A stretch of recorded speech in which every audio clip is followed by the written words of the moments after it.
Ask a mother to name 3 things she loves about herself. Not her kids, not her husband, herself. Watch her freeze.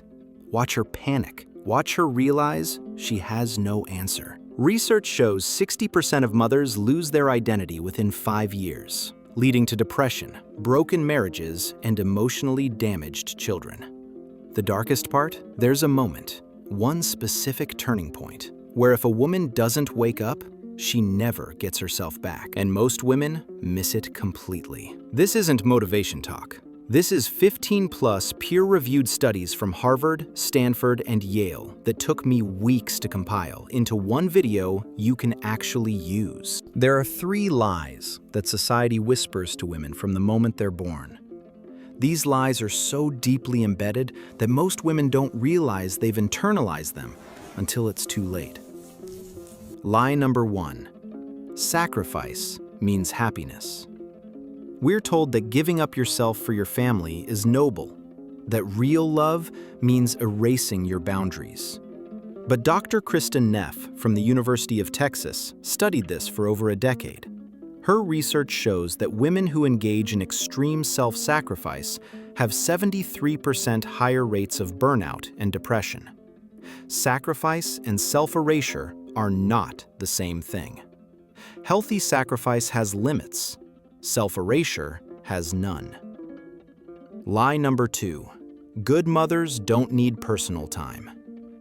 If you need time alone, if you crave space, if you miss your old life, you're labeled ungrateful or a bad mother. The Journal of Family Psychology published a study following 800 mothers over 7 years.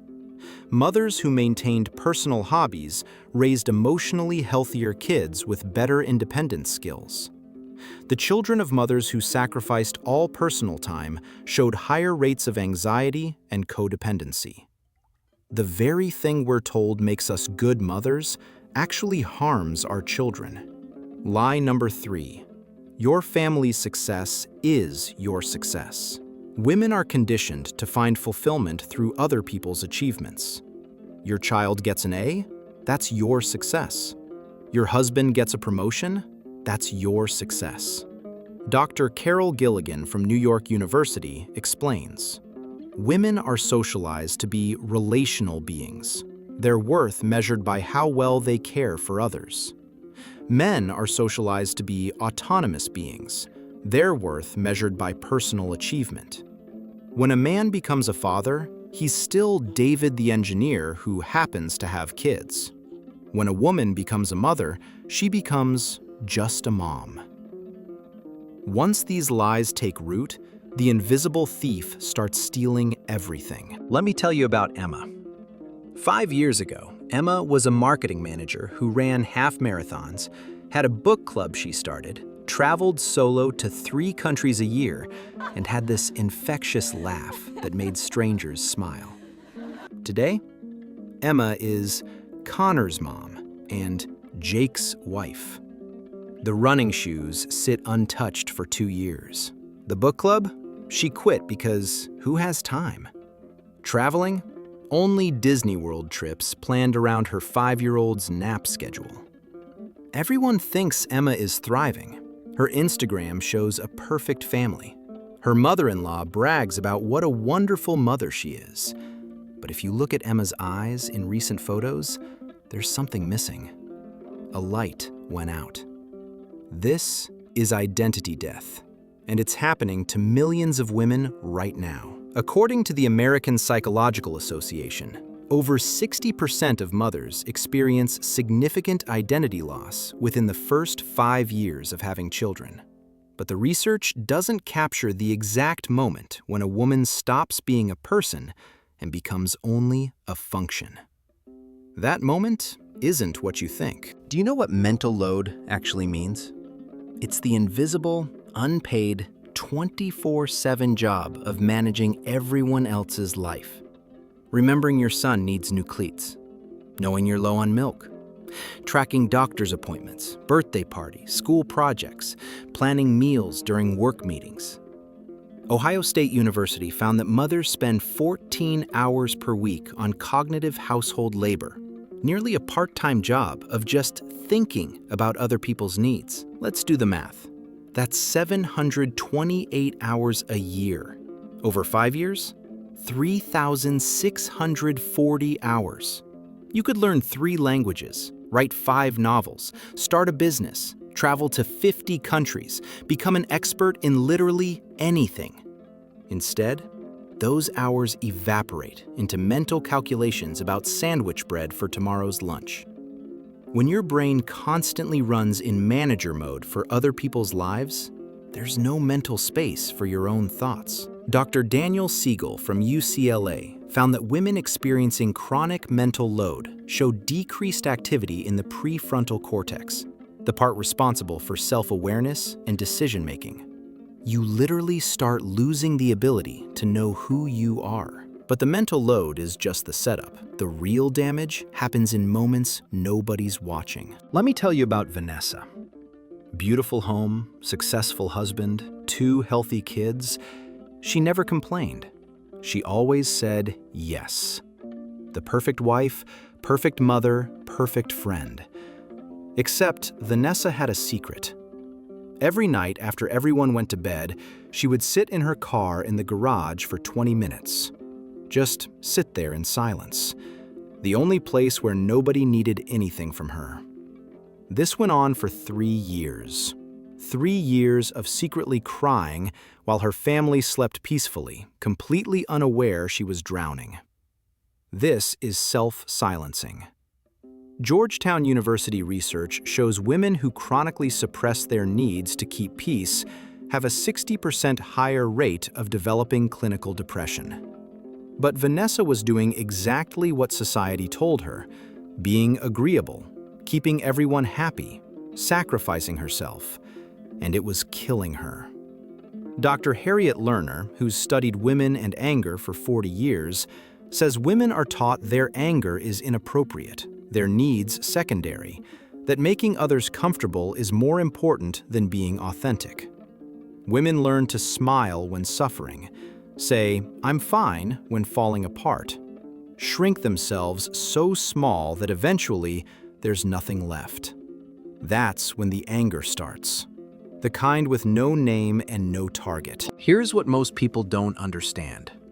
Resentment without a clear source is almost always a sign you've lost yourself. Vanessa couldn't explain why she felt angry. Her husband wasn't abusive, her kids were healthy, she had everything she should need. So why this constant simmering rage? Because anger is what happens when your soul realizes it's being erased. University of Michigan research shows mothers experiencing identity loss describe feeling angry at nothing and everything at the same time. They snap at kids over small things, feel irritated by their husband's presence, resent friends who seem to have it together. But the anger isn't about the forgotten permission slip or dishes in the sink. It's about the accumulated weight of 1,000 tiny moments where they chose everyone else over themselves. And they feel guilty for being angry. Because how dare you feel unhappy when you have it all? So you suppress it, push it down, smile harder. Dr. Bessel van der Kolk, a trauma researcher from Boston University, found that suppressed emotions get stored in your body. They manifest as chronic pain, autoimmune disorders, insomnia, panic attacks. Your body is screaming what your mouth isn't allowed to say. I'm disappearing, and nobody cares. But anger isn't the only warning sign. There are 5 specific moments that mark identity death, and most women remember exactly when they happened. These aren't generic phases. These are specific moments. If you're a woman, you probably remember at least 3. Moment 1. The first canceled plan. Within the first year of marriage or motherhood, you have plans for yourself. Girls' night, a class, personal project time. Then something comes up with family. Your husband works late, your kid gets sick, and you cancel for them.